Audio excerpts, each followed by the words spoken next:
demorei, mas eu voltei. Eu prometi esse vídeo há muito tempo e aqui estou eu para fazer e dizer pra vocês as 10 curiosidades sobre Garotos Também Choram. Esse livro aí que já me rendeu muitas coisas, já me rendeu muitas leituras, muitos leitores, muitas conversas, algumas críticas negativas, algumas coisas bem pesadas, mas que eu tenho muito orgulho de ter escrito e é um xodozinho dentre as histórias que eu já fiz. E eu sei que todo mundo gosta de saber coisas por trás, né, das histórias, e eu estou aqui para revelar algumas delas para vocês. De onde surgiu o nome? Garotos Também Choram é um nome bem peculiar. Eu vou dizer que surgiu pelo fato de que eu sou muito chorão. Eu sou muito de expressar meus sentimentos e tal, e eu sempre tive isso na minha cabeça porque eu cresci num meio familiar em que aquele ditado é muito forte, tipo, homem não chora, homem não mostra sentimentos. Deu tudo errado pra mim, né, porque eu choro demais. E eu queria um título que identificasse isso, em que não existe isso, que tirasse um pouco desse significado de masculinidade frágil. E a ideia me veio quando eu vi uma foto do João, em que ele tinha na camisa dele escrito Boys Do Cry. Acho que era alguma coisa assim. E aquilo ficou na minha cabeça e eu falei, nossa, isso pode ser um título de um livro. E a partir dali, o título veio primeiro que a história, e depois do título eu já criei a história em seguida. O Olavo, que é um dos protagonistas da história, foi criado especificamente para ser as características parecidas com o Shawn Mendes, visualmente falando. Isso foi totalmente proposital e é descrito no livro por vários personagens, mas eu imaginei o Olavo, as características físicas, me inspirando, logicamente, no Shawn Mendes. Então, já podemos saber que o Olavo é um cara muito bonito. Visualmente ele pode parecer com o Shawn Mendes, as características físicas, porém a personalidade do Olavo, algumas coisas que eles passam e algumas características da vida dele e da personalidade dele foram inspirados em uma pessoa real, não vou expor, né? Mas que é um amigo meu. Então, quem aí me conhece e quiser ler o livro, você pode identificar talvez essa pessoa se você conhecer ou não, porque talvez seja uma perspectiva minha dessa pessoa.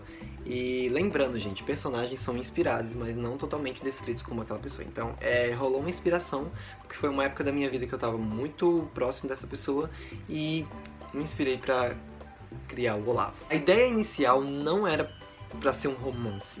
Na verdade, inicialmente, a ideia do livro era que fosse uma aventura bem sessão da tarde e que falasse de amizade e mostrasse a diferença, né, entre dois personagens tão distintos e de mundos completamente diferentes e culturas também. Mas como a gente bem sabe, às vezes os personagens ganham vida e eu me senti um pouco inseguro de fazer uma história assim, com um romance desse tipo LGBT, por conta, né, enfim, dos outros leitores do outro livro que eu tinha escrito, eu fiquei um pouco inseguro, mas os personagens ganharam vida e foi muito importante uma história representativa e que significou tanto pra mim. Foi muito libertador escrever ela e eu tenho muito orgulho de ter uma história assim, clichêzinho pra todo mundo chamar de seu. O nome da personagem Dakota, obviamente, não é um nome muito comum aqui no Brasil, e já que a história se passa no Brasil, eu sabia que ia causar um estranhamento. Inclusive, eu tentei mudar o nome dela várias vezes no decorrer da história, eu colocava vários outros nomes, Débora, mas eu sonhei com esse nome.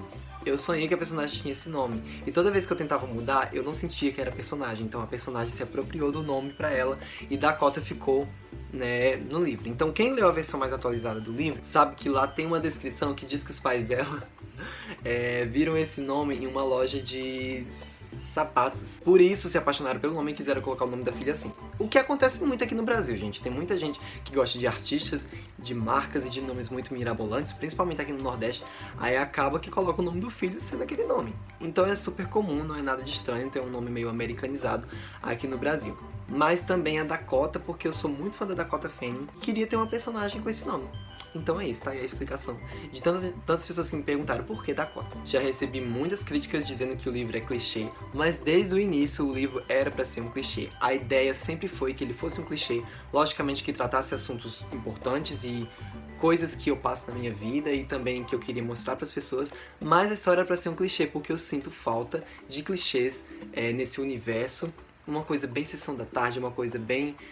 sabe, que a gente sempre cresceu assistindo os filmes dos anos 2000 e eu sinto muita falta desse tipo de história com personagens representativos. Então eu queria que a história fosse um clichêzinho, mas que trouxesse algumas mensagens importantes e muita representatividade, como eu sempre tento trazer nas minhas histórias. E por ser um livro clichê, logicamente tem muitas referências de filmes que eu cresci assistindo.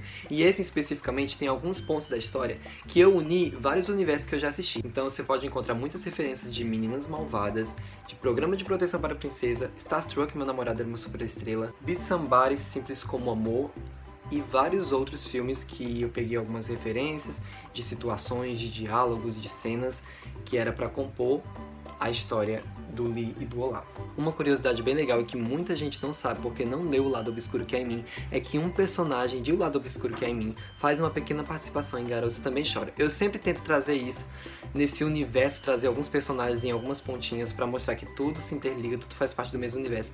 E em alguma parte do livro, um personagem de O Lado Obscuro que Há em Mim, que eu não vou dizer qual é, aparece em Garotos Também Choram. Então, se você não leu O Lado Obscuro que Há em Mim, corre pra ler, que você vai conseguir identificar quem é esse personagem. E por último, mas não menos importante, vou falar sobre a playlist, sobre a trilha sonora, não playlist do livro, que eu realmente não criei exatamente uma playlist. Foi uma fase da minha vida que eu escrevi ano passado, e tava passando BBB 20, então eu escutei muito Jão, o CD Anti-Herói, e escutei muito Manu Gavassi e muito BTS pra escrever esse livro. Sério, tipo, foram músicas que simplesmente percorreram toda a história do livro, não no livro em si, mas da minha mente, pra me relaxar, pra me inspirar. Por isso que é impossível não ter meio que vestígios dessa influência no decorrer da história. Você pode encontrar algumas dessas influências no decorrer da história, e porque eu escutei muito esses três artistas no processo de escrita desse livro. E é isso, gente. Essas são 10 curiosidades de O Lado Obscuro que é Mim. Espero que vocês tenham gostado. Diga aí nos comentários se você já leu o livro e qual curiosidade você quer saber a mais. Se você quer saber alguma coisa, pode perguntar que eu vou responder. E em breve eu volto com mais curiosidades do processo de escrita de Não É Sobre Você. Aguardo vocês aqui.